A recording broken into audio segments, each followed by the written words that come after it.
নমস্কার, আপনারা দেখছেন ওঙ্কার বাংলা। আপনাদের সঙ্গে রয়েছে আমি সৌমি। নজর রাখবো গুরুত্বপূর্ণ খবরের দিকে। পরিচারিকার কাজ থেকে মন্ত্রিত্বের শপথ। শুভেন্দুর স্পেশাল ৩৫-এ জায়গা পেলেন আউশ গ্রামের সাধারণ পরিবার থেকে উঠে আসা কলিতা মাঝি। বাড়ি বাড়ি গিয়ে পরিচারিকার যিনি কাজ করতেন তিনি এক মন্ত্রী হিসেবে শপথ নিলেন।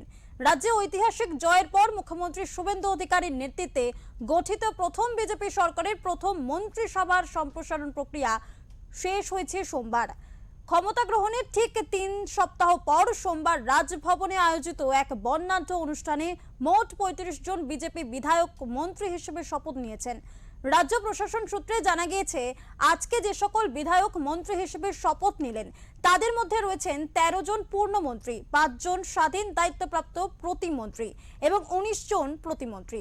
আর এই ১৯ জন প্রতিমন্ত্রীর তালিকায় সবচেয়ে বড় চমক আয়ুষ গ্রামের কলিতা মাঝি, যিনি নিজে একসময় পরিচারিকার কাজ করতেন।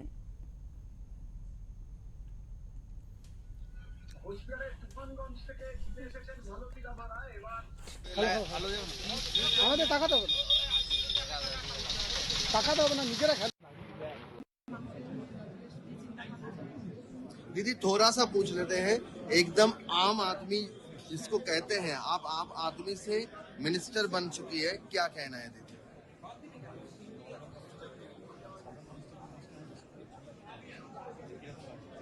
দেখুন, আমরা কোনোদিন আশাই করি না এবং স্বপ্নও দেখিনি যে আমি এই জায়গায় যেতে পারবো।